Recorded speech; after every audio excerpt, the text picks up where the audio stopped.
Happy New Year, Sagittarius. Welcome to part 1 of your 2023 yearly reading. I am pulling one card for every month of the new year. Then we're going to get deeper into the message, have some overarching energies and some charms. This video is a little bit longer than my videos normally are because it's going to go into depth with every month. And I am going to timestamp down below each month if you'd like to refer back through the next year. I'm also giving away a free private reading. I normally don't do them, but I thought it would be fun. So if you subscribe and comment, you'll be entered in a chance to win a free private reading, and I'll pick a comment in February.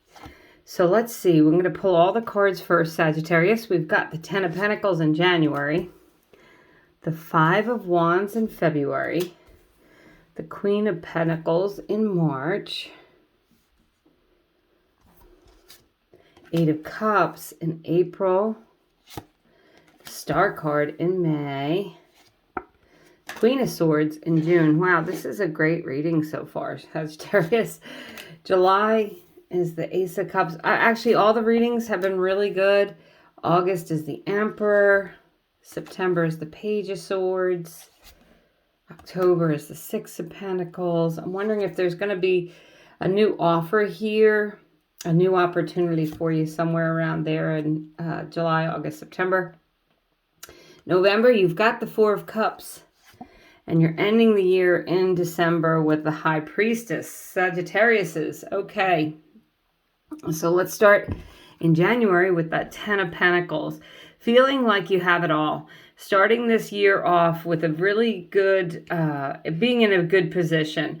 The Ten of Pentacles is about financial abundance, but it's also about the pot of gold at the end of the rainbow. If you've been through a difficult time, you've gotten through that, you're feeling more steady and secure emotionally. You could be getting a new job offer, you could be getting a raise, you could have gotten a big bonus, you could be buying a home, a car, whatever. This is about having the luxuries that you want, but also feeling like you've come past any obstructions here and that there is a light at the end of the tunnel. Now, for those of you who don't feel this way, in January, there could be very well huge opportunities coming in for you. As I said, I also feel like there's opportunities coming in somewhere between July and September as well, based on these cards. So look for opportunities. Get out there. If you're looking for a new job, January is going to be a great time to seek that. If you're looking to get a raise or promotion, talk to someone about it. If you want to buy a home, this would be a good time in January to start looking, okay? That's about having a really happy, secure home and feeling financially secure, that card. So that's how you're starting January. In February, you have the Five of Wands. So you want to pursue your passion. There may be something that, came to you in January and it's helping you to pursue something you're passionate about, but there may be some obstacles. There may be some people who are trying to trip you up. The imagery I got for this card in another reading was like someone sticking a stick in your spoke when you're riding your bicycle, like tripping you up. I don't think it's like someone who's truly out to sabotage you and hurt you.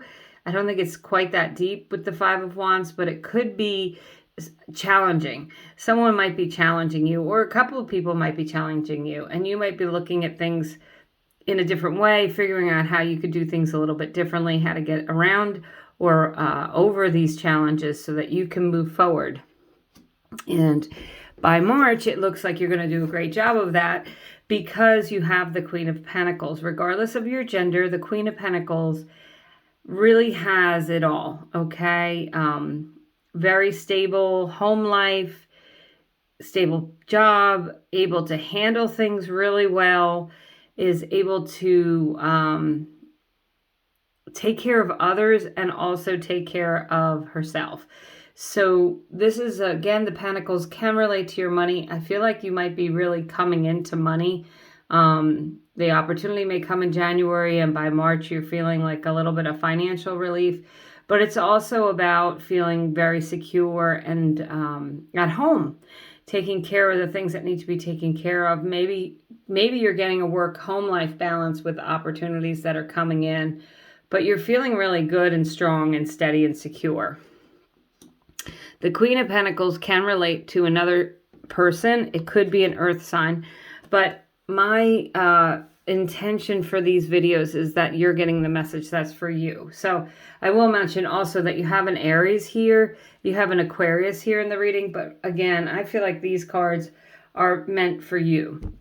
So in April, you have the Eight of Cups, and you're really leaving behind anything that's upsetting or disappointing. And it's like for real, you know, you're not going back again. And some of you could be moving. Some of you could be relocating.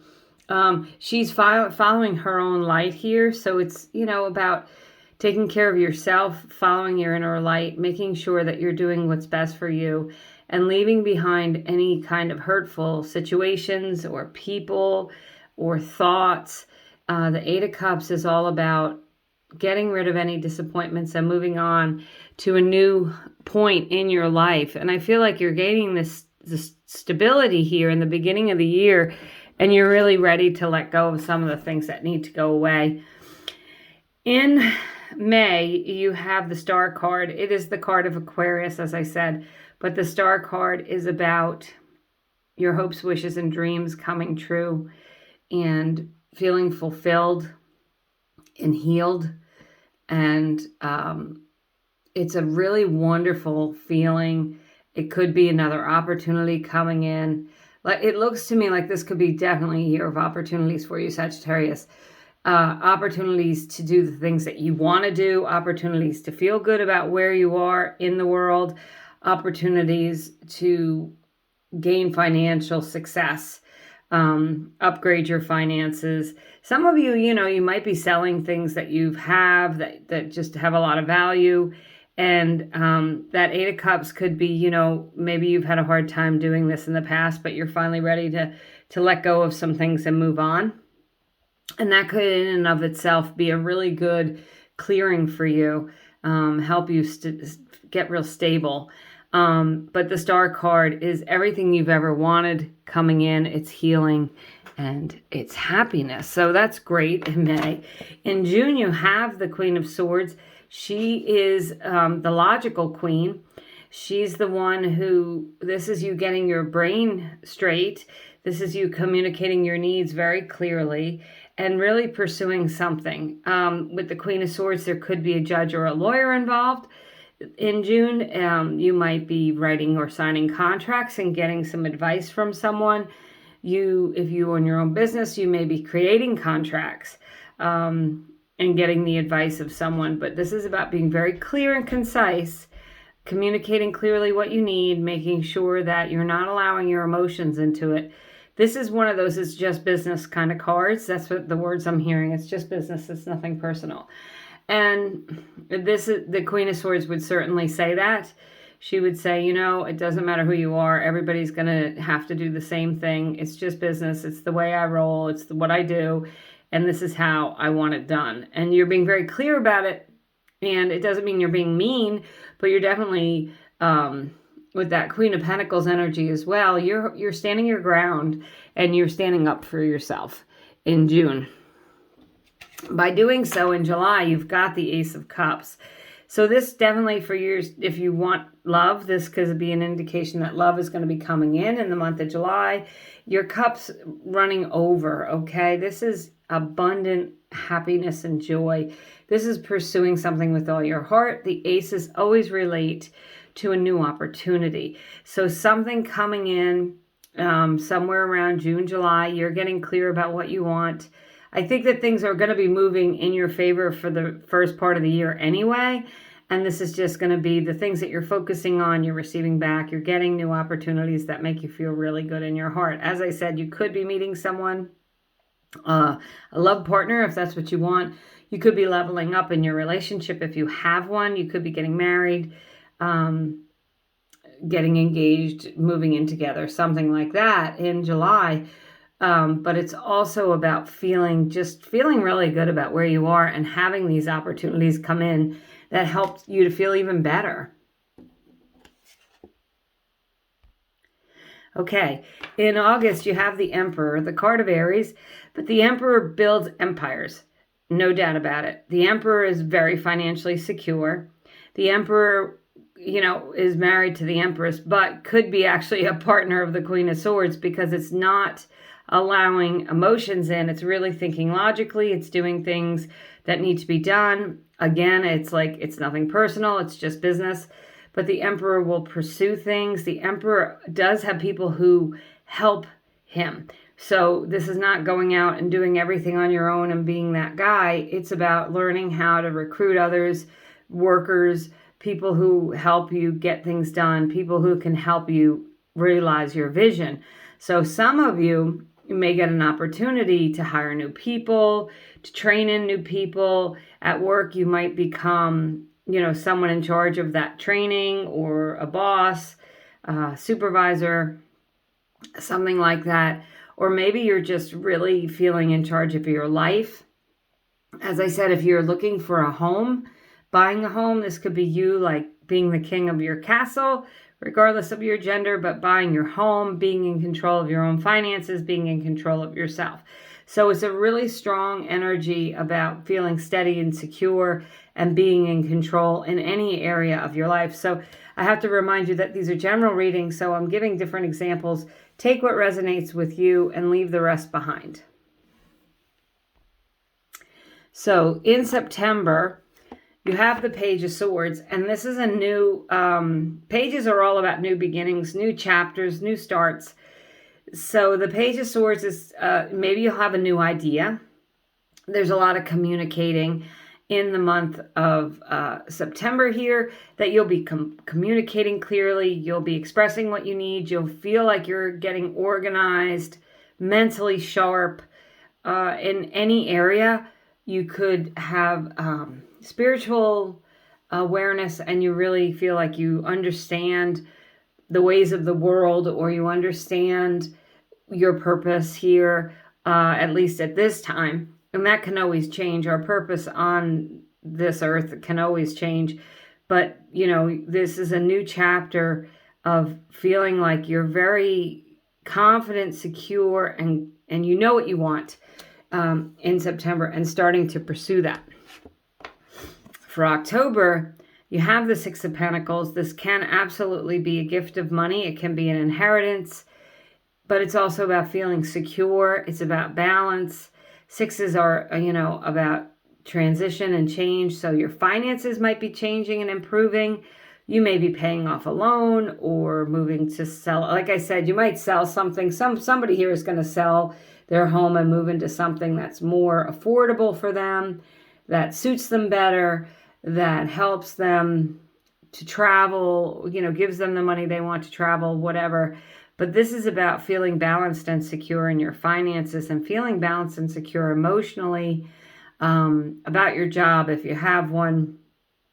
But again, just a really good card of being in control. You've got a lot of cards here, Sagittarius, about feeling steady, secure, and being in control. So if that's been an issue with you, I would say that this is a good year to focus on what your needs are. Talk to others if you need help and assistance. Like I said, that Emperor doesn't do everything alone. There's always an assistant. There's always someone to help. You may need to speak to someone, a counselor or a lawyer, or you just may need some advice somewhere along the line here. But I feel like in doing so, you're really gaining a lot of stability and strength. So in November, you have the Four of Cups. And the Four of Cups is a very apathetic, do-nothing energy. This woman in this card has manifested the cups, okay? So it's about getting things that you've asked for and you wanted. Sometimes we ask for things and we get it, and then we're not sure that that's what we want. We're not sure if it's for real. We're not sure, is this the right opportunity? So in November, you may be faced with some choices. You may be taking your time to evaluate things and think of things. You do have that Page of Swords there. In September, And, you know, you may be pursuing new opportunities. And in November, you might be making some decisions about what's right for you. Take your time in doing so. The Four of Cups is not a rushed energy. It's a big maybe. That's my card of, well, maybe. Just depends. So I think that if by December you're, you know, and this is in your new solar year here, Sagittarius is right, end of November, December, beginning of December, using your intuition, following your gut. The High Priestess is all, you know, very psychic. The High Priestess trusts her intuition. The High Priestess, you know, the signs, synchronicities, dreams that come in. People ask me about signs. If you, be careful if you ask for a sign, because one time I asked for a sign and I ended up in the hospital. The answer was no. So, but asking for a sign can be, you have to be really cautious about that. But really, if you're thinking of something and you see something and you think that that is a sign, how do you know that? What were you thinking of at that moment? Were you contemplating a question like the Four of Cups and something came in and it made you feel good? Well, then that's a positive sign that whatever you're thinking of is a positive omen. And paying attention to your dreams. A lot of times you'll get messages in your dreams. You'll get passed on loved ones or people who come into your dreams to give you information. Write those things down. If you, you know, most times if you wake up from a dream, you're not going to remember it in the morning. You could write it down. But the High Priestess ultimately is about learning to trust your intuition and trust that you're doing the right thing. And in doing so, you really have to trust your gut too, because your stomach knows more sometimes than we give it credit for. If you're not feeling good in your stomach about something, then that's a negative. That is a no. So I'm going to pull a few overarching energies, Sagittarius. So it looks like this year you don't really have any negative cards here at all. Moving in with new ideas, moving up, leveling up emotionally and stability and financially, and getting the things that you've been working for and getting really clear about what it is you want this year and pursuing that and moving into it. You got in the light of the moon. A full moon can shine light on what you've been resisting. This can be anything from your fears to your soul's beauty. So someone else got this card. I really feel strongly that in the light of the moon card that you're getting is a timing card. Things may be happening for you around the time of a full moon. So pay attention to that time. And if you manifest with the moon, pay attention to what you're manifesting at that time. But it's also about things coming to light, you know, things that were in the darkness coming to light. See, our next overarching energy is community. Yes, so remember with the Emperor, I said the Emperor doesn't do anything alone. Community is all about finding your tribe, finding people who click with you, a support system, and moving towards people who are on your side. With that Five of Wands there in February, remember I said that could be that kind of like stick in your spoke kind of energy. Someone might be trying to, you know, just knock you down or throw you off. Community is about getting rid of those people, you know, only having people around who have your best interest at heart and not people who are false friends or sabotagers. So you've got the Strength card from, I love this angel card. It says strength and grace through kindness, self-confidence and forgiveness. Absolutely with the self-confidence this year. The Emperor, the Queen of Swords, the Queen of Pentacles, all indications that you're feeling in your power. The Strength card can be a card of Leo. We have the infinity symbol in this card. Anytime I see that, I think there's infinite possibilities for you this year, Sagittarius. Tapping in with your, you know, fire energy there. With the Strength card, having the strength and determination to do the things you need to do. Some of these things may not be easy, especially with that Eight of Cups, leaving behind the things that aren't working. But ultimately, strength and grace through kindness. So make sure you're letting go with love, self-confidence, and forgiveness. Forgiving and moving on. Oh, great. So your final message here is release your blocks. So this is really, again, I did get a message here of you maybe needing to go to counseling or talk to someone, do a program, what have you, about releasing the things that you don't need. That's the 8 of Cups. So releasing your blocks is what's holding you back. What happened in your childhood that's stopping you from pursuing something today? Is there a person who is holding you back, who puts you down, who, makes you feel off kilter, who sabotages you sometimes, or makes you feel like you're not enough? Releasing those people. And also your own thoughts can be your own blocks. So releasing those. So you've got the elephant charm. This is a charm of strength. It is a charm of moving forward. It's also a charm of family. Elephants are very close with their family. And with that community card, it could be creating your own soul family. And beautiful. Angels are watching over you. This is an angel charm to say that your angels are watching over you. They're helping to give you strength. Call them in. Ask for help from, your guides, your angels, God, whatever it is you believe. Make sure that you're tapping in with that high priestess, especially that you're tapping in to all the energies around you that are helping to propel you forward. So, Sagittarius, great reading. Thank you so much for watching. I'll timestamp the different months below so you can check them out if you want throughout the year. And I hope you have a wonderful, happy New Year and a wonderful 2023.